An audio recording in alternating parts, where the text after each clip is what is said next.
All right, we're gonna go ahead and unbox our seed and fert spreader. Note that it will ship upside down. The motor will actually be on the top of the package when you open it, unless you flip it. So we'll go ahead and we'll show ours flipped over with the right side up. Oh, actually, let's pull everything out here. We've got the control assembly here. It's gonna mount to the machine. We've got the box of hardware for mounting. Inside that box, we've got the threaded nut assembly. We've got the machined nuts, the stud plates, there's a pair of them, the 2 thumb knobs, 2 wing nuts, and then 2 bolts with washers and nuts as well. A couple more pieces in here. These are going to be shields and deflectors. Throw those up here. The actual deflector shield part here. And then your manual and some few other hardware in here as well. So we'll go ahead and pull this out of the box here. Set that on that motor for a second. We've got a couple more parts in here as well. We've got your cover. We've also got the grate that sits on the inside to filter things out, all right? So we've set our spreader up here on the table. We put the face down. We're gonna go ahead and remove this zip tie first. Launch that over there. So this is when we'll use our 7/16 inch wrenches to remove the bolts. And these bolts will actually be used later on, so don't lose them. Looks like we're loose here. Set these aside. Again, I'll put that nut back on there so we don't lose it. There's a little thin washer in there as well. We'll go to the back side as well. Remove those. Should be pretty loose here. All right, put that nut back on to save those. And this is the fun part here.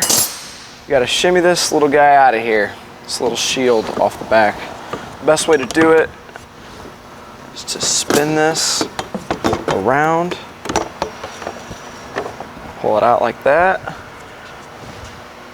And then pull this guy out of here.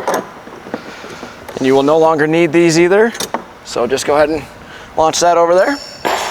Next, we're going to take this, there's a threaded carriage bolt through here. We're going to take this wing nut and remove that carriage bolt, if you can see that.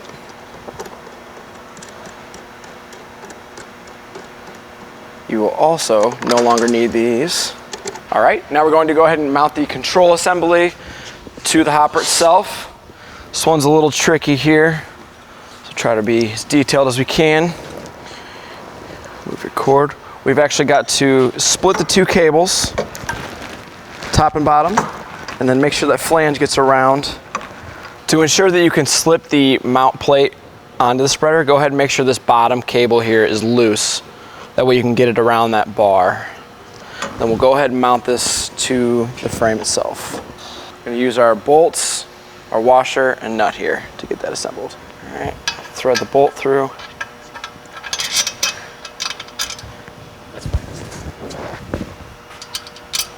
Washer, nut, hand tighten. Again, we'll come back and we'll tighten that with our wrench. Okay, now I'm going to go ahead and install the 2 cable pulls onto the gate. I'm going to tighten those to the gate with these 2 machine nuts that were included in the package. We're going to go ahead and start with the bottom first. That would be the easiest one to start with. So we're going to remove this red little sleeve and go up through the bottom. Use your nut to lock it on there. I'm going to slide the back one, or the bottom one back. Going to open the top.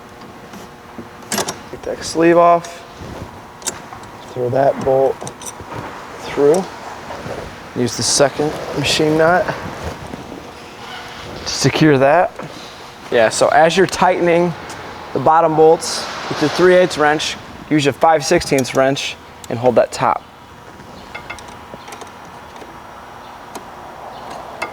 Do the same for the bottom as well. And go to the bottom, so slide that gate back. All right, now we're gonna go ahead and install the shields. So what we'll do is we will maneuver these through around the cable assembly here. Pop into place and go ahead and thread your wire through there. And secondly, the second shield, this will have to go underneath the first shield but through the wire. So we're going to slide it through there. Okay. Pop it over the cable assembly and down into place. You might have to use a little strength here.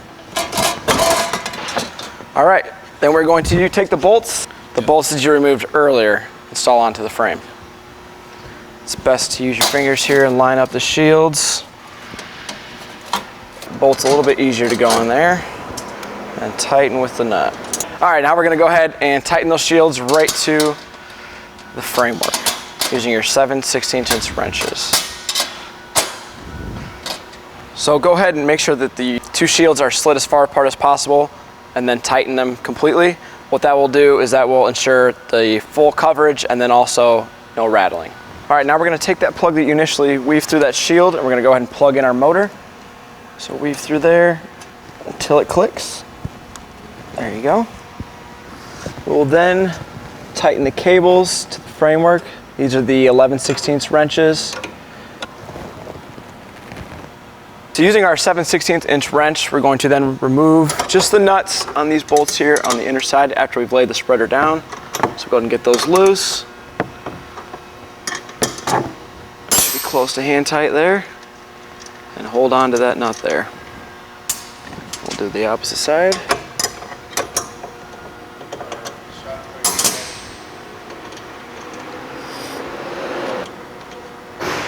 Then using those nuts you just removed, we're going to install the deflector shield. Make sure I hold my bolts when I slide these over. Should fit right over the slot there. And then we're going to reinstall the nuts back onto the bolts. And then tighten those down. Now for the machine side, we're going to install the threaded pins onto the chassis. So go ahead and thread that nut all the way up to the top of that pin. And you can drop it right through the milled hole. I'm gonna go ahead and start with the hand tight here. Make sure that your pinholes are facing forward. To tighten those, we're going to use a 3/4 inch socket and a 3/4 inch wrench.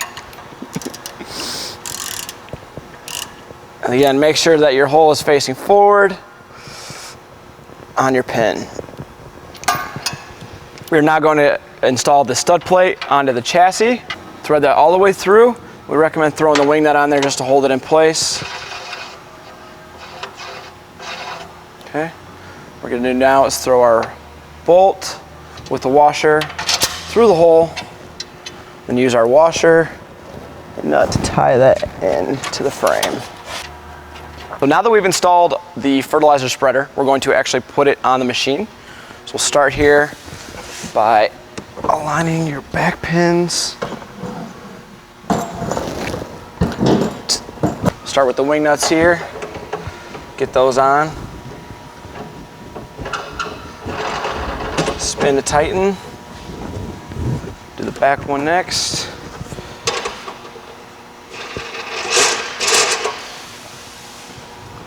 Then we're going to install the R clips into the front pin area to secure that, and the back side as well. And we're going to install the controller onto the dashboard using a couple of thumb knobs.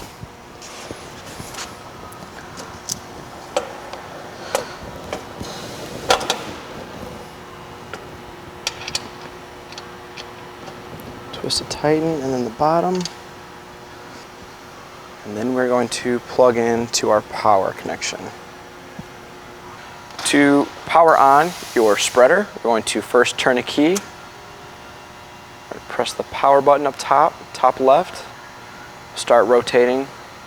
The rabbit will increase the speed of the rotation. and the turtle will slow it down.